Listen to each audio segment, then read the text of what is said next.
So good morning, everybody. My name is Rebecca Rivera, and I'm one of the members of the Universal Design for Learning team here at APS. I have a wonderful partner named Jennifer Armstrong. She's not with us today, but she is my other half of the UDL. And we have two amazing EAs, James Ligon and David Mays, who also are here to support all of you all in APS. So we, the four of us, make up the Universal Design for Learning team. And before we jump into these tools, I just want to go over a few resources that are available, because when we start today, it is fast, it is furious, and it is not intended to train you on the tool. It's inspiring you. It's showing you what's available.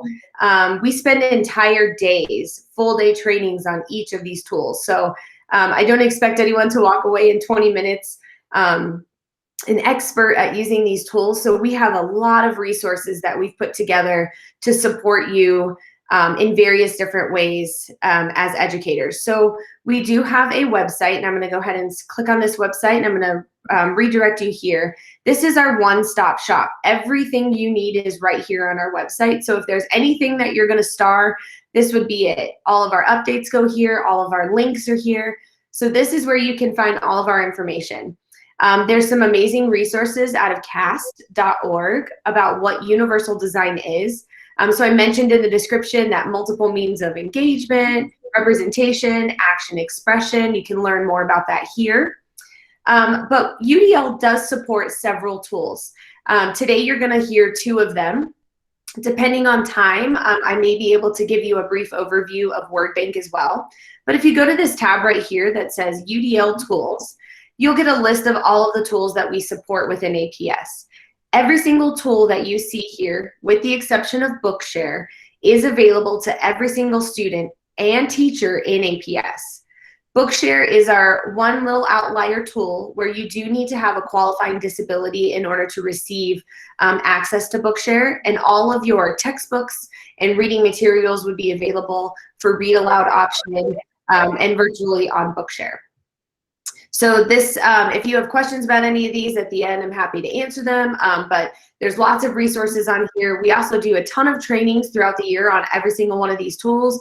So we do have the training schedule attached in the chat, but it's also available here on the monthly newsletter link. So if you click on the monthly newsletter, and you click on the current month, I already have it up for August, September. It'll take you through some resources, and then here are upcoming dates in August and September. So you can see here, starting out right away for that PD, we're spending an hour and a half on all of our tools right away, several days back to back. So we are also available if you would like us to come to a staff meeting or just need a little bit of one-on-one training.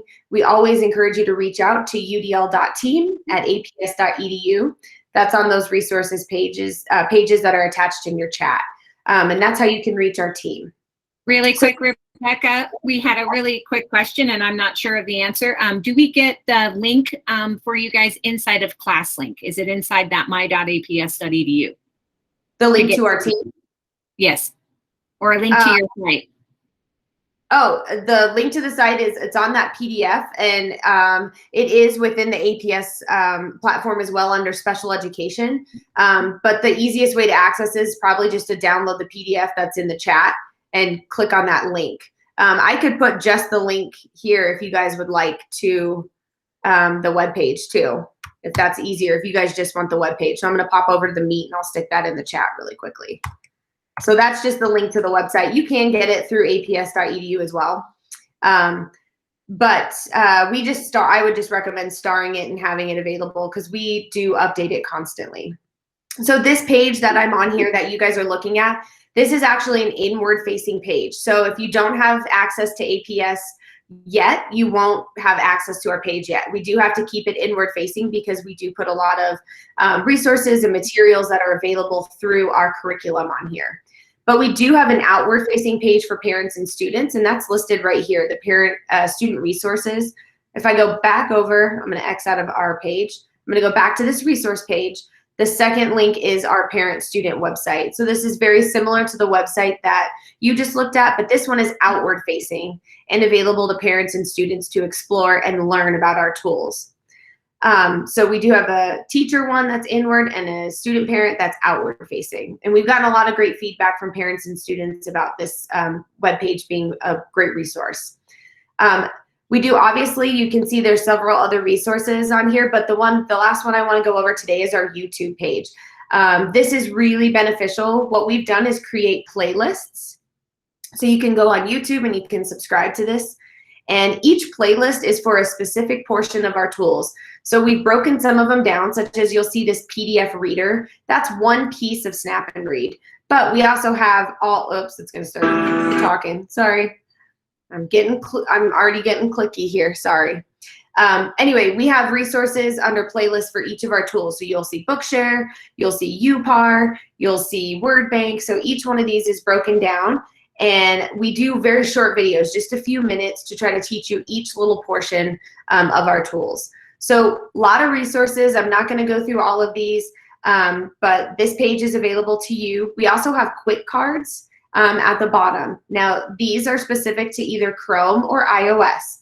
What I'm about to show you today is available on Chrome. The access to our tools on iOS is significantly different. So in APS, our younger students or some of our special education students do work on iPads. So if you need help learning about how to use these tools on iOS, they're just as amazing on iOS. It just takes a little bit of a different avenue to reach them and how to utilize them. But we'll be happy to help. But these quick cards are great to print out, have for your students so that they know what the tools can do as well. If you need these printed out for you, reach out to us, udl.team@aps.edu, and we'll be happy to print off as many as you need in color and get them out to you in our office mail. So I just wanted to spend a little bit of time on resources because from this point forward, it's really fast and furious, and I just want you to know, don't worry, we have a lot of resources available. The other piece of this that I didn't mention is that we do a lot of live trainings, but we also have Canvas courses, and they're self-paced. There's no tests or anything like that. You can just go on to Canvas through the APS Avenue, and you can sign up for these courses and take them at your leisure, go back and reference them as you need, and they'll help you with these tools as well. So without further ado, I am going to jump right into the tool. After I finish going over Snap and Read, before I cross over into Co-Writer, I will stop and make sure I answer any questions that you guys may have. So to get started on Snap and Read, I've gone to Dogo News. This is an amazing website. It's current event and news for students. It's broken down by category up here. It has current events. It's a super great fun resource for your students. So we frequently use Dogo News to show how amazing our tools are. So I'm going to click on this first article right here, Athletes to Watch at the 2020 Tokyo Olympics, because we have all been waiting a year for this, and it's very exciting. So you can see when I open up the document, there's a lot of clutter on the page. There's links over here. There's links on the top of the page. There's advertisements on the side over here. This is pretty distracting for our students. So one of the very first things that we love to show that Snap and Read can do is remove all of these distractions. So in order to access my Snap and Read tool, I'm going to come right up here on my extension bar on the top right-hand side. So my Snap and Read is this guy right here that looks like a target. It's crosshairs. If you don't have these on your extension, don't worry. As I mentioned before, all of these tools are available to you and your students to utilize. You do have to be signed into your aps.edu to access them. So if you don't have that yet, as soon as you get it, you'll have access. I know I'm signed in because when I click on that, this is my profile picture, and here's my Rebecca Rivera at aps.edu. So I know I'm signed in here. If you need to access these, you would click on this puzzle piece. If they're right here, you can just pin them, so that make sure the little pin is blue and they'll populate here. If not, you can manage your extensions, find Snap and Read, and make sure it's clicked on.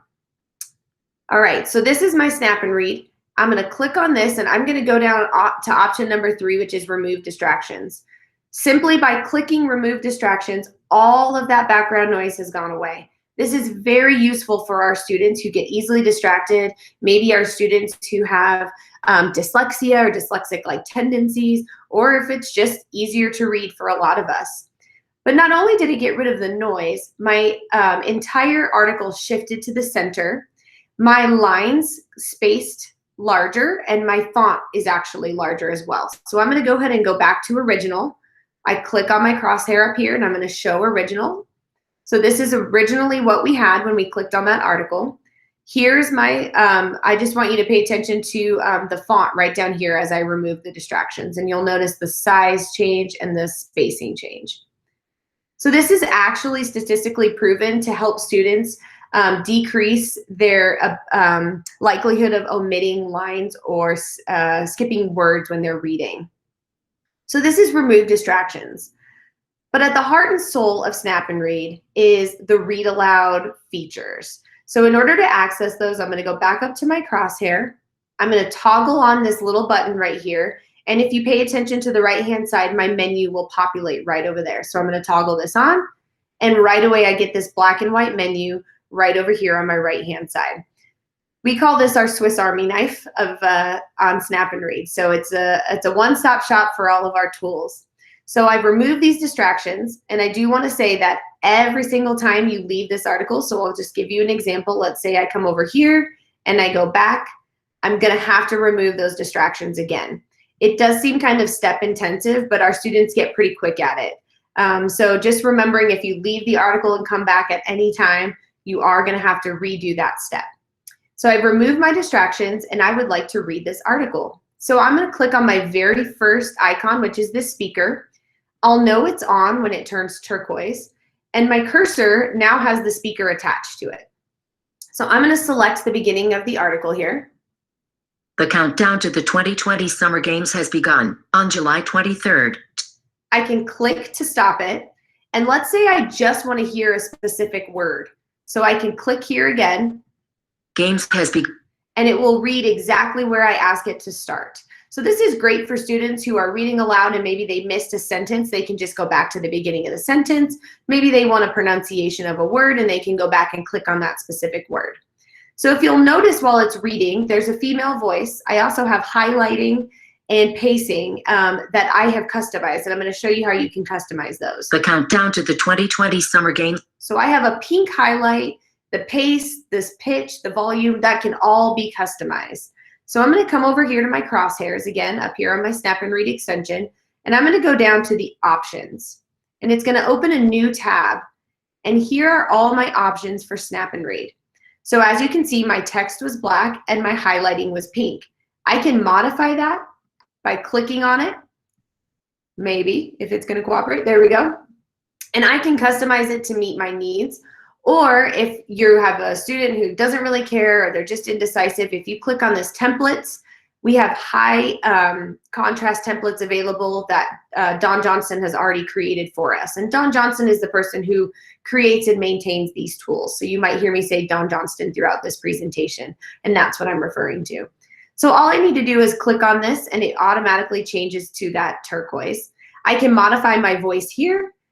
I can change the volume, the speed, and the pitch of her voice by toggling these along.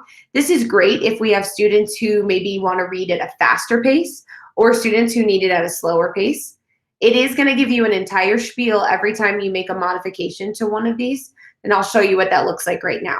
So if I'm modifying my pitch, maybe my student is hearing impaired and they have a high frequency hearing loss and they need their frequency at a lower pitch. I can move this down. Welcome to the Snap and Read extension. Or I can make it higher. Welcome to the Snap and Read extension. Or I can keep it at Welcome the to medium. the Snap and Read extension. It gives you a whole spiel every single time. So for the sake of time, I'm going to move off and come back on so you don't have to hear the whole thing. So this is how I can modify what that looks like when I'm having it read aloud. So let's go back over to our document. I'm going to remove those distractions again, and I'm going to have it read aloud. And now you'll see that it'll be highlighted in The countdown to the 2020 Summer Games has begun. So I can make those quick modifications in my Snap and Read extensions. One of the main questions we get asked frequently is, can I as a teacher modify my student settings? And the answer is no. You can assist them, but they do need to be logged into their specific student account in order to get those settings set. The reason we want to do that is because once we have the setting at the needs of our students, it will remain that way unless it's modified. And the same thing goes for co-writer when we are over there. That's why we always want to make sure we're signed in as or having our students sign in as themselves when using the tools, because the tools will maintain their settings, but the tools also learn your students. And we'll talk about that when we get to co-writer. So unfortunately, you will have to assist them either in class or virtually, depending on the setting. But once the settings have been set, they will remain unless changed. So that's our read aloud feature, and that's the heart and soul of Snap and Read, but it can do so much more. So I'm gonna give you a few more examples of things that these tools can do. Do I hear a question? We do have a question, and I just want to make sure we answered it correctly. But so the Snap and Read extension is something that they have to download onto their browser, correct? Yeah, it might automatically be on there. Some people it is on there and some aren't. So if it's not, you'll click on that puzzle piece, go down to Manage Extensions, and you'll just find it within the extensions. You can search up here, so you can see search. So I can put Snap, and there it is, and mine is toggled on right here. And once it's toggled on, you'll just want to make sure. So these ones here that have pins are the ones that I have toggled on. And you can see I don't have them all highlighted blue. That means they won't all appear on my bar up here. If I want them to appear on my bar, I need to make sure this blue pin is highlighted. And then it will appear on the bar up here. So let's see, co-writer is right here. So if I unpin co-writer, this extension will go away right here. So I'll unpin it. It automatically goes away. But if I repin it, it comes back up here on my extensions. And then I can just click and drag and move these around to relocate them however I like. I like my two at the front, so I just move them around. So there's no signing in. There's no signing in as long as after you've downloaded that extension, it's on your profile, correct? Yes. You just have to be logged into your aps.edu Google account in order to access this. So APS pays for a license for every single staff member and every single student in our districts, but the only way to access it is if you're signed into your Google account through your aps.edu email. Does that make sense? I just wanted to clarify that. There was a couple of questions that did come in, so I wanted to make sure. Yes. Yes. If you don't have your aps.edu yet, you won't have access to these, but the second you get it, you'll create your Google account with your APS. And then you'll have access to this right away. It automatically comes on when you sign in with your APS Google account. Good? Any other questions on that?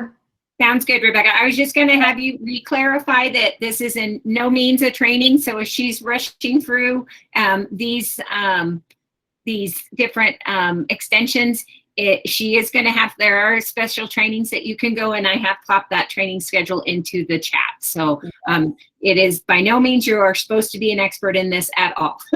No, we're hoping to inspire you to learn more today. And honestly, if you do have your APS Google account, sign in and play around and learn the tool. That's a great way to learn too. And on that resources sheet I gave you, for the sake of time, I didn't go over it. Perhaps I should have, but you'll see there's a Dawn Johnston Learning Academy. If you click on that link, they have an interactive learning academy that will help you learn these tools very quickly. You can go in, I recommend as a student, and then it will ask you if you're using Chrome or iOS, and then you can do beginner, intermediate, and advanced, and they're quick little how-to videos. They're a wonderful resource. We also have many of those on our YouTube page as well. So we've done the read aloud, and I'm actually going to come back over here and I'm going to show original. And I'm going to show you what happens when we come across text that is not accessible. And the reason that would happen would be because it's actually an image and it's not text. So let's see if I can find one on this page. This Olympic Games might not work. Yeah, so you can see I'm clicking here on Olympic Games, and it's automatically just coming down here to read a description. But as a student, maybe I want to know what this says, this Olympic Games. So actually, for the sake of demonstration, to make this larger, since it's in the cover, I'm going to remove the distractions. So that's a little bit larger here. This second tool right here is called our screenshot reader. This allows you to read those images. So maybe you're at the zoo and you take a picture of a plaque and you present it to your class, and some of your students need it read aloud. They can use the screenshot reader in order to access that text. So I'm going to click on it. It's blue, and I get these crosshairs on my screen. So I'm actually just going to click and drag. Now it is going to try to make sense of everything in this image as text. So it may sound a little funny, but let's see how it does. Olympic Games me official Ruoso Game C. All right, not too bad. So it's highlighted. It's now read this to me as a student. I'm able to access this text that I wasn't able to access just using the traditional read aloud feature. And if I need that read again, I can just click on my read aloud tool and drag it back in here. Olympic Games me official Ruoso Games. So this is a great way to access any material that is recognized as an image. So if your student comes across and they're saying, I can't access this, I'm clicking on it and it's not reading, no problem. Make sure we teach them how to use that screenshot reader. All right, so there's a few other things I want to go over in Snap and Read really quickly.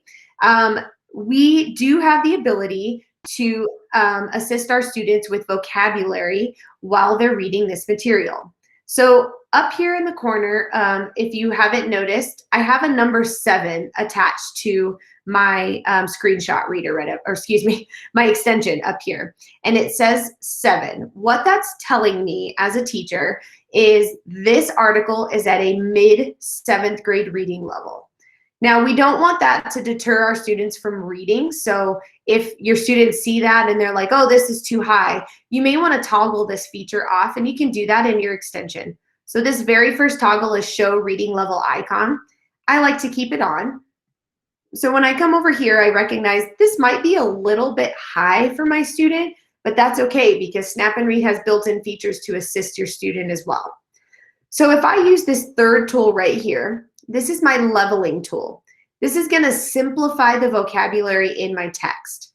Now I can do it one of 3 ways. One, it will just leave it as it is, but it will italicize some of the more difficult words, and it will offer you a simplified definition or word for that. So let me go ahead and click on this. If you pay attention, I know the word ceremony, and I'm guessing prestigious. Those are pretty big words. They'll italicize when I click on this leveling tool. So it's a little square connected with an arrow to a circle. And I'm going to click on that. And there we go. You can see that ceremony and prestigious did italicize. And prestigious actually changed already to an easier form of the word. I, as a student, will know this, 1, because it's italicized, but 2, when I hover over it, I get a question mark over this word. And by clicking on it, it's going to give me an easier word or definition of the word. So ceremony becomes formal special event or series of actions. By clicking on it one more time, it goes back to the original. Famous, respected sporting event. If I click on this, it's going to say, oh, that was the word prestigious. So I mentioned there's 3 different settings. If I go back over to my Snap and Read extensions, remember I access this by going down to options off my extension here, and it opened in a new tab. Right down here on the very bottom left is my simplify words option. So I have it at the median right now, which means those really big words are automatically going to change, but some of those words, such as ceremony, are going to stay the same and just offer an alternate definition. Maybe I don't want my words changed at all, and I just want them italicized. So that would be right here where it says original. I would leave it on that, and it would just italicize the word, and it would not change it at all. So it still reads the exact same, but it now gives my student an option to explore an alternate meaning of that word. So you can see now, because I have it on original, prestigious stays the same. It didn't modify. At that median one right here, and I know it's a drag, but it only has 3 options. So this median level right here is what I showed you the first time, where those really big words already modified, but everything else stayed the same. If we maximally modify it and we come over here, we kind of want to caution against this, because what happens is now every single word in our document that it identifies as being a higher level word and have an alternate definition will automatically change. And that really does change the flow of how it reads. So as you can see, for the opening ceremony, it now says for the opening formal special event or series of actions. That doesn't quite read as well. If our students need this, we absolutely want to use it. But if they don't need it modified so that it still reads the same, but still just gives them an alternate way to explore it, then we would recommend leaving it either at original or at the median for the default, so it doesn't change the meaning of the way it's read. So that's simplify vocabulary. We have one other thing that we can do. Sorry, I'm going to pop back over here. Keep going back and forth. Right here, I have dictionary double-click definition toggled on already. This is another way to support our students with vocabulary. So if I'm reading and I just need to access a word and I'm like, what does that word mean? As long as that double-click dictionary is toggled on, all I have to do is double-click on a word. It's going to give me a visual representation as well as a written definition of what this word means. If I have a carrot, that means there's alternate definitions as well. And my tool, my Read Aloud tool, works with a formal event performed on a special.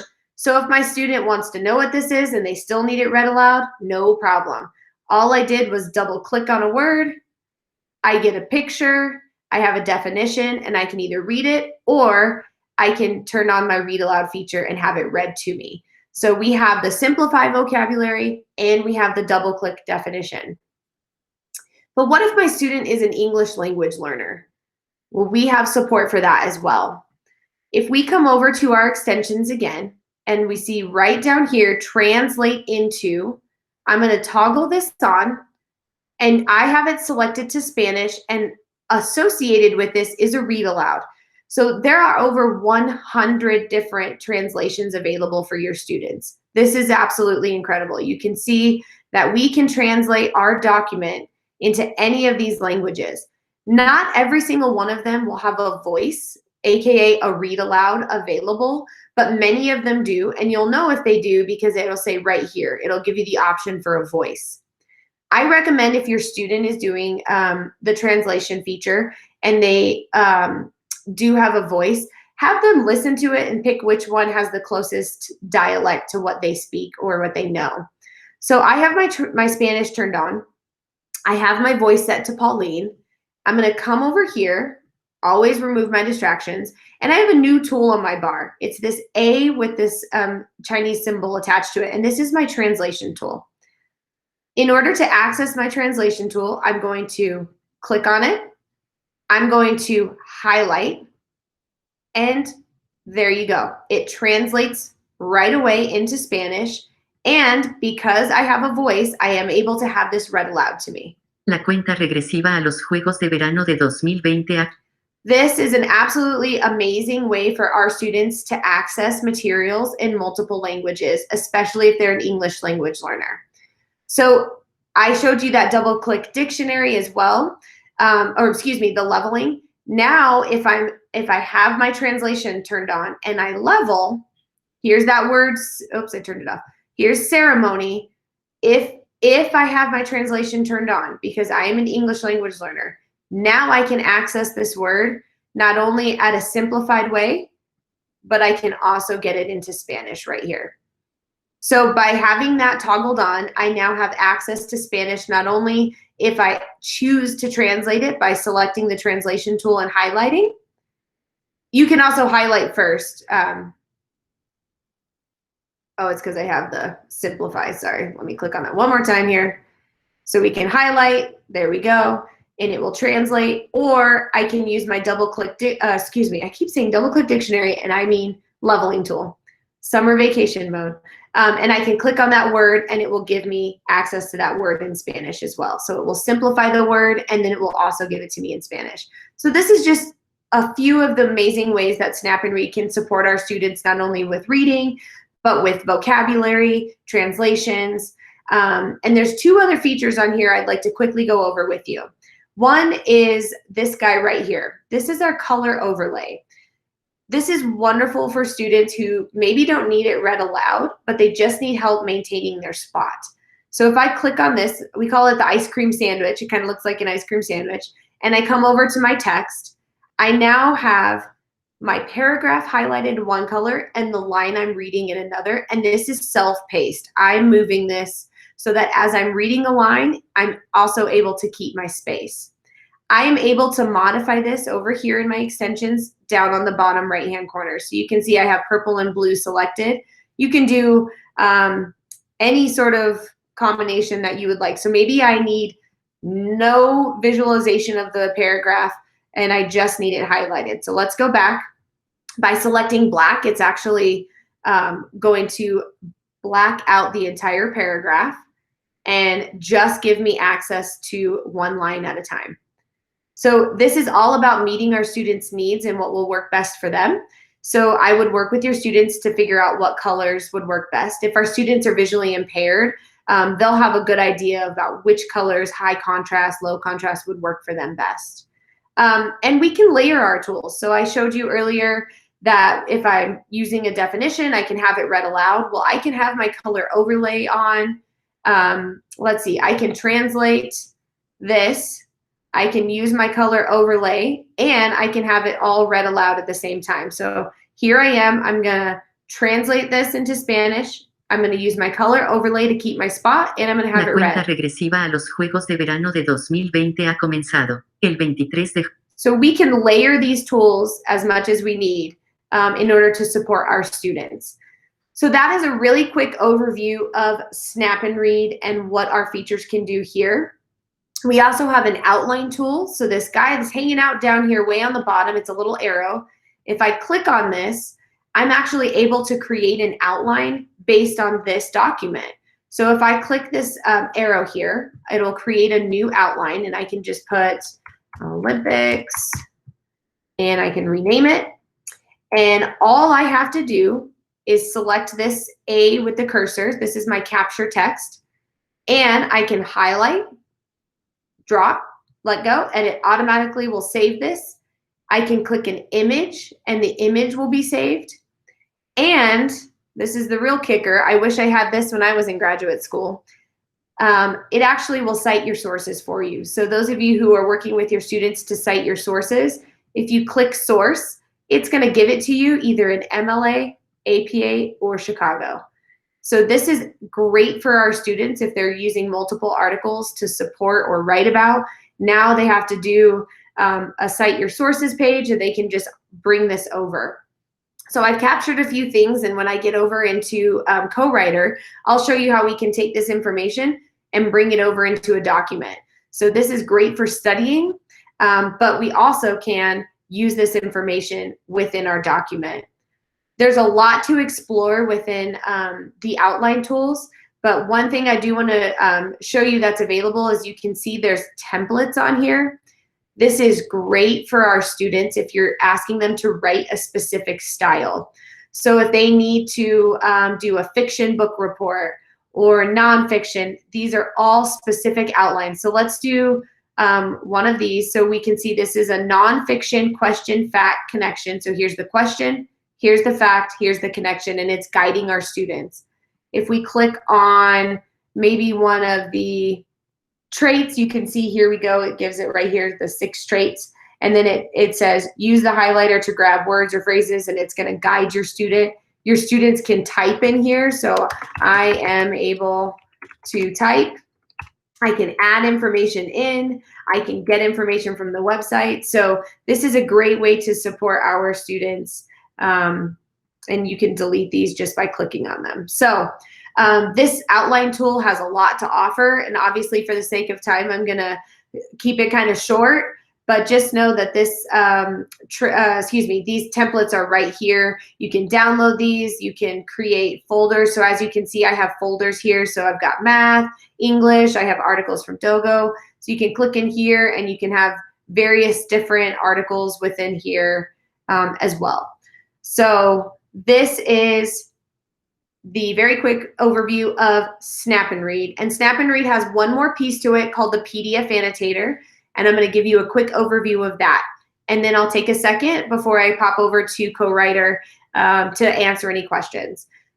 So we as educators, especially in this new virtual platform, which hopefully we won't be faced with too much, but it is kind of the way of the world. When our students access a PDF, and let's say this one's in my drive, and I'm here and I want to type on this, I want to highlight on it. Well, Snap and Read has that option through our PDF annotator. So all I've done is go into my Google Drive and I've opened this PDF. The next step I'm going to do is click on this arrow and I'm going to open with Snap and Read PDF Reader.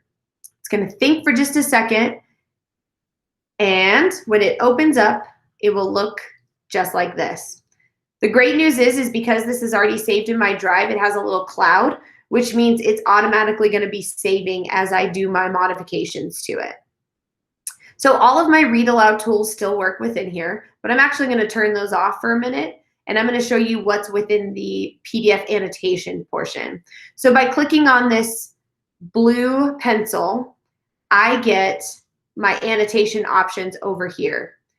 So by clicking on the text, I can move my cursor over here. I have options for different text colors. You can do opacity. You can change the text and the font. You can change where it's centered. So by clicking in here, I am able to type in my doc. And just like that, I have now typed in my document. I can do this as many times as I need. I have a highlight. There's various different types of highlighting within this, but here's one that you're able to do within this one. I prefer more of the rudimentary highlighter. You can change different colors. I can highlight. This one's kind of the bigger, fatter highlighting. This one is a little more simplified and clean lined if it's going to choose to work today. Let's see. Maybe I have. Let's do normal. This one's choosing not to cooperate today. We're only as good as our technology when it works, right? So this one would highlight more of a chunk of your, in a clean line. This one, this highlight feature is definitely more of the rudimentary. You have a paintbrush, so you could, if you have younger students and they need to draw something, they can do that this way.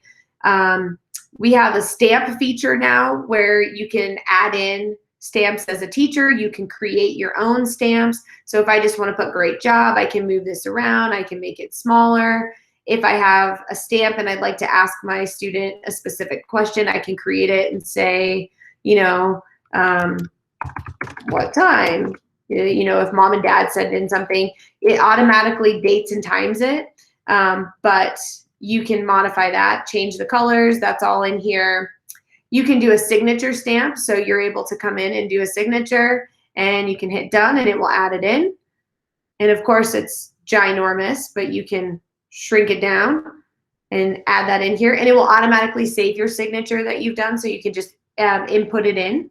And then there's the drawing features as well. So you can do lines, polylines, ovals, and rectangles. So we'll do a couple polylines here. Same thing, you can modify these colors.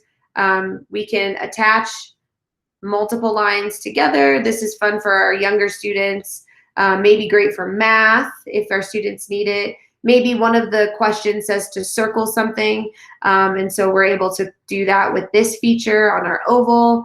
So this is just a great way to have our students type or complete a worksheet.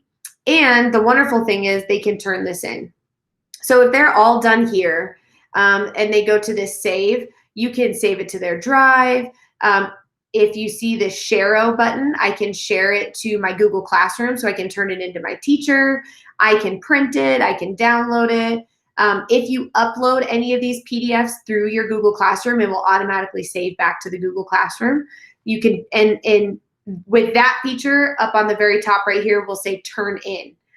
So your students, if they access a PDF through your Google Classroom, literally all they have to do is hit turn in, and it will turn it in to you after they're done with their annotations. We have a lot of videos on this, a lot of how-to videos, because getting these documents into your Google Classrooms and the various different ways of turning them in and saving them. But I just wanted to show you the the features that are available here. And then, of course, all of these tools that I've had given you an example of over here will work within our PDF annotator as well. So for the sake of time, I know that was really fast. I'm going to pop off of Snap and Read. I'm going to come back over here and just make sure there aren't any questions before I move over to Co-Writer. This is crazy fast, I know. And once again, it's not meant to be a huge training. This is meant to inspire you, and we call it the shock and awe for a reason. So at the if there's no questions on Snap and Read, or if they come up later, I'll pop it's on that page, but udl.team@aps.edu. Email us anytime. We're happy to help, but that's our email. So I'm going to go ahead and pop over into Co-Writer and show you how we can support our students with writing. So if you were pretty excited about Co-Writer, or sorry, Snap and Read, you'll be really excited about Co-Writer. I love Co-Writer. So actually, I am a speech pathologist. Jennifer, my partner, she is a teacher. But as an SLP, I do a lot of writing and a lot of vocabulary. And man, I wish I would have known about Co-Writer when I was in the classroom. This would have been a huge support for my students. So I went ahead and I came in here and wrote a sentence that we might see from some of our students who might have struggles with spelling, or maybe just our phonetic spellers. And I'm tying it into this article that we just read about Tokyo. So I'm here and I wrote, which as teachers, I'm sure we can read, but obviously our student is seeing the scary red squiggly lines and thinking, I know I made mistakes, but I don't know why I made them. And so here's my sentence. I have had no support writing it, and all I'm seeing is that I'm definitely struggling with spelling. Well, Co-Writer can support our students with this. So by turning on my Co-Writer, this is the little thought bubble here. I'm going to toggle this guy on, and I'm going to get my Co-Writer keyboard over here. So this is the very beginning steps of Co-Writer. What I can do now is I have not only written this message. Now I'm going to show you in a minute how rewriting this with the support of Co-Writer would have taken away a lot of these terrible spelling errors. But let's say I've just written this and I want to hear what I wrote. So I can use this read aloud and I can just hit play. I am seated for the Olympics to SDRT. My favorite sport to watch is swimming. So that's definitely not what I wanted to write. I wanted to say that I'm excited for the Olympics to start and my favorite sport to watch is swimming. But that is not what I just heard read back to me.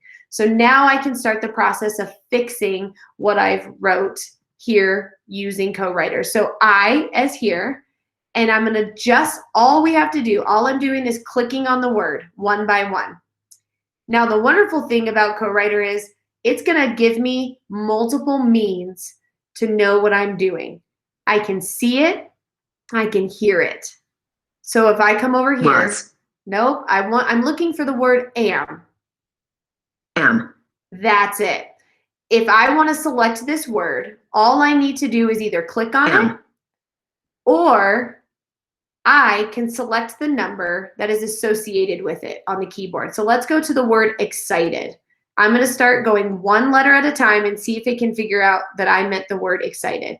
Ignore this white bar that pops up on the top. That's part of my Mac. So it's thinking I'm trying to write expected. If I need to hear that, if I'm thinking that looks like my word. Expected. Nope, that's not it. Let's keep going. Exceptional. Exceptional. Nope. Ooh, exciting. Oh, look right here. 4 letters in, and number 4 says excited. So it has taken this very terrible spelled word and it has helped me recognize the right word. I can select the number 4 because that's what's on my keyboard here.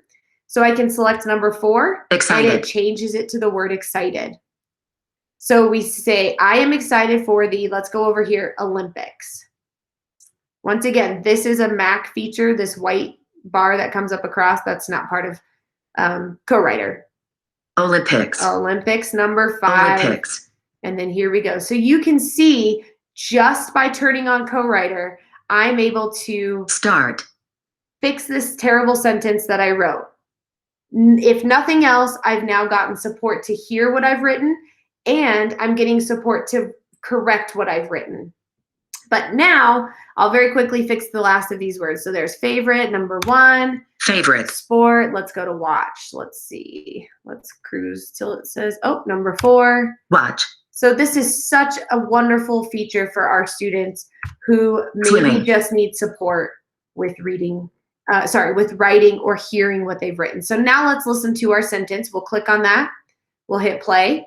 I am excited for the Olympics to start. My favorite sport to watch is swimming. Awesome. That is exactly what I wanted to write. I have no scary red squigglies anymore, and I was able to correct my sentence using co-writer. But let's now do a few things to support my student as a writer and rewrite this sentence. So co-writer has many options, just like Snap and Read, to support us as we're writing. As you can see, it's already predicting words right here. And I'm going to show you how to turn all these features on in a minute when we go into the settings. But this book down here is a topic. Weather. So this is going to be a topic dictionary. This is such an amazing feature. I can already tell you, if my students had had this when writing in a speech, I could have taken away a lot of frustration from my students. We can do topics. You can see Pokemon's been selected down here. Tons of our students are going to want to write about Pokemon. Well, Pokemon has a lot of words in it and a lot of names that aren't real words or names or wouldn't be identified as words or names. But if I turn on that topic dictionary, now all of a sudden Pikachu and Dragon Charizard are going to come up and you'll be able to select those.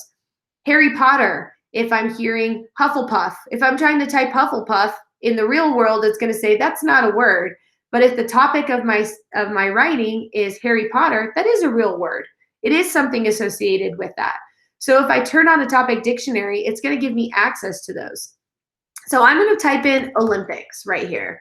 So here we have Olympic Games. Just by turning on Olympic Games, I'm going to get words associated with the Olympics. I can do this even further, and since I know I'm typing about swimming, I can turn on a second one that has to do with swimming. Swimming. And Sport. the sport. So now I have 2 topic dictionaries to support me in writing, one on the Olympics and one in sports. So let's turn off my topic dictionary here, or I'm not turning it off. I'm just going back over to here. And I'm going to type this exact same sentence, but now I have the support of co-writer and I have the support of 2 topic dictionaries, the Olympics and swimming. Let's try it. So let's try I. Capital I. Before I even type the word am, it's right here. Am. I Am. am. Let's start doing excited. E, X.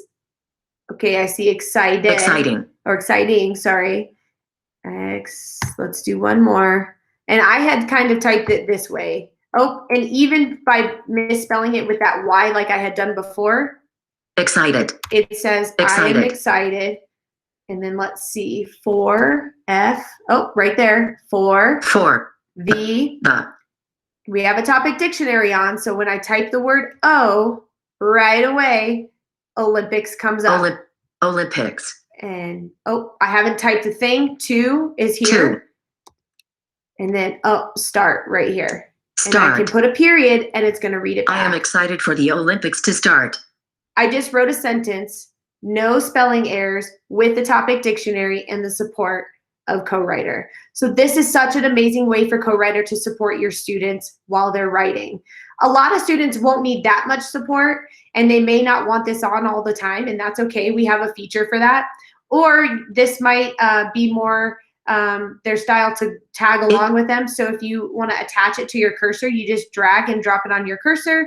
And now as I'm typing, you can see it goes along with me, so I can take it. Favorite. Along with me. So sports, it says sports, but I just want sports single. There we go, number 2. Sport. And I can keep going from here. I can drag this cursor down to the bottom if I want it more stationary. I still have all my same features here, or I can just drag it and have it off to the side like I had here before. Now, if I need to type a number, I do always like to point this out. You do need to click 1, 2, 3. because if you type a number, it's going to put in the word associated with that number. So if I type the number 5, it's going to put the word with in here. So if your student is needing to type a number, they will need to select this number feature. All right. So this is one way that we can support our students. We can turn it on, we can turn on topic dictionaries, but what if my student can't type? What if my student struggles with typing, they physically can't type, you know, for whatever reason, maybe the frustration is there, who knows? There's a lot of reasons why our students learn differently, but we can remove those barriers for our student and we can get their amazing ideas on paper through our speech to text option. And that's our little microphone down here on the bottom.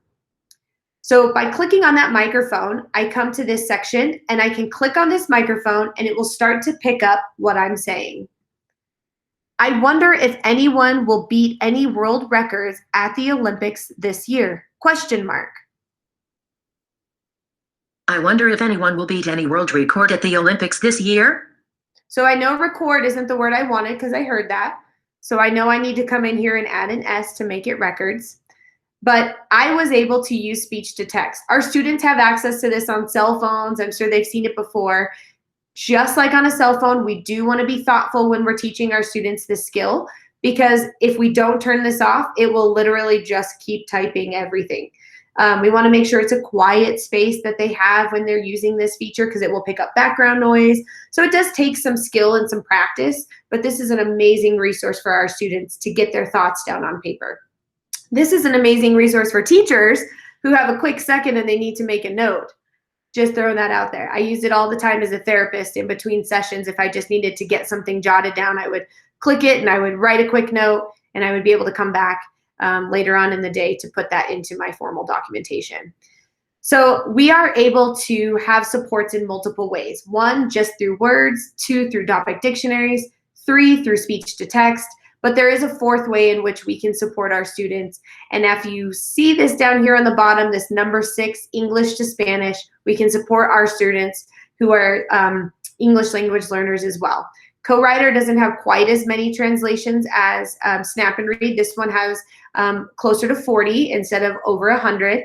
But this is still a great way for our students to help them when they come across a word that maybe they know in their native language, but they just can't think of it in their second language. So I am not a Spanish speaker, so my examples are terrible and I apologize. But let's say my student is talking about swimming and they're trying to say water and they can't think of this word. Well, if they type the word agua, number 5 now is saying, oh, I recognize that as a Spanish word and the English word for that is water. Water. And my student can click that. Let's do another one. Queso is cheese. So my student is saying, I love to eat. I can't think of the word. Here it is. You can do this in full sentences. I'm terrible at typing, but also, so let's see. Sorry. Let's see. I necesito, if it's going to let me do it. Oh, everyone, I do this every time. I'm not even going to try because it's just, we're too pinched for time and my typing is absolutely terrible in Spanish. But let's say I need to do the same thing. I can speak it in Spanish, but I don't know it in English. So up on the top here, we have the same option for our speak feature, English to Spanish. And I can do the same thing here. So let's see. Yo necesito más agua, por favor. Let's see if it works. It may not like my Spanish. I'm terrible at Spanish and I totally acknowledge that. Yo necesito agua. Hey. I need water. For the sake of examples, it worked for me today. So you can see I spoke it in Spanish and it translated into English. This is a great way to remove barriers for our students who are English language learners. Okay, really quickly, we're running out of time. I just want to show you how we can modify our co-writer. And then I mentioned earlier about the outline tool. So I'm going to turn my Snap and Read back on, and I'm going to come back down here to my arrow and open up my outlines. And let's see, I did Olympics. So I'll have to go down here and we'll have to find Olympics. And all I need to do is drag this information and drop it into my document. I can do the exact same thing with my image. I can drag and drop. And I mentioned earlier the citing the sources. It's the exact same. All I need to do is come over here and drag and drop, and it now has cited my sources. So this is a great way to use Snap and Read and Co-Writer together. All right. So if I want to customize my toolbar, I'm going to click here and I'm going to go to my options. This is the exact same as Snap and Read. I'm going to get a nice bar opened up on the top up here. And you're going to see this has a lot more options, but it's not as intimidating as it looks. This top part is our topic dictionaries. Down here is our prediction. So I have it predicting English. I have all words, which means every word in the dictionary. But you could just use core words, or if your student just needs support with maybe the speech to text and they don't need help with other words, you can turn it off completely. Predict from page, it will start to predict words that you've typed multiple times on the page. Predict ahead, you saw that in action where I hadn't typed anything and it's already predicting words. And I always recommend flexible spelling for our students who are struggling spellers or maybe phonetic spellers. You saw the translation here. These are the font sizes, so I can change my cursor. So let's just click on red. It'll give you an example of what that looks like. So now when I click back on my page, that will automatically make those changes. So these are the exact same within Snap and Read and Co-Writer. We're going to change all those things. My font can be smaller. It can be bigger. I can have more words predicted or guessed if I need. I want to have up to 9. So now when I come over here, it's going to give me 9 guesses. I like to keep it at the median here of 5. And then this is just what happens when it reads aloud. So is it going to read the word, the sentence, or is it going to do speech after speak to text? So you saw I read it, I spoke it, and then it read back what I typed. And that's all done here by having these toggles on. And then this is just the voice that's attached to it. And then as it read aloud, it highlighted, much like Snap and Read. And that's where I can modify these colors right here. So it looks like a lot. It's not as intimidating as it looks. So that is a quick overview of Snap and Read and Co-Writer. I'm going to come over here and stop presenting and see if there's any quick, I know very overwhelming, but if there's any quick questions that you all might have about these tools. And please just know that we have tons of resources out there because I know that this is a lot to take. We spend an entire day on just one of these tools, which we would encourage you to join if you could, any of our trainings. But any questions, feedback, concerns, excitements? I know it's a big day for you guys. Yes. Actually, wow, hang on a second. Let me fix that, sorry. That's okay.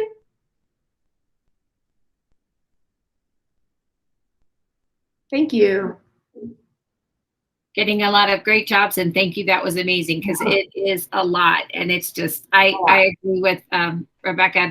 There was times I could have used this in my master's, or there was times that I wish I had this for my kids who were struggling. Yeah, we're all about removing those barriers and giving students multiple ways of showing us what they know, and that's the platform of UDL. So, did you have a question? I did. So I want to use this and the Snap and Read, and I was just wondering, how do you suggest introducing it to your students once you've gotten the hang of using it yourself? Yeah, that's a fantastic question. We have an amazing resource through Don Johnston, and it is called Snap Explorer, and you can reach it through their website. I will put the link really quickly. I'll snag it. But Snap Explorer is a great way to start practicing this, or we are very happy to come in and start working with you and your students. So if you reach out to our team, we would love to come into your classrooms and help you all start initiating these tools. But just practicing, taking an article, and let's practice removing distractions. As you can see, it is a lot. So we recommend starting with maybe 1 tool a day with your students. Let's just remove distractions today, and let's practice doing that a few times. And then let's practice having it read aloud. That novelty of changing, making all those changes will wear off. It is exciting and fun at first, so you might need to give them some time to play with the colors and the voices. But yeah, I just recommend 1 tool at a time. one feature at a time. But Snap Explore, the entire website is built just for that. It is literally built to practice. Thank you. Yeah, reach out to us and we'll be happy to come in and support your students virtually or in person. We can help. Well, we are at 10:31. I know we went a little bit over. Some folks are probably trying to get to their next session. But thank you, Rebecca, and we appreciate you guys joining us today. Awesome. Thank you, guys. Good luck with your day. Have a wonderful day. Thanks for joining.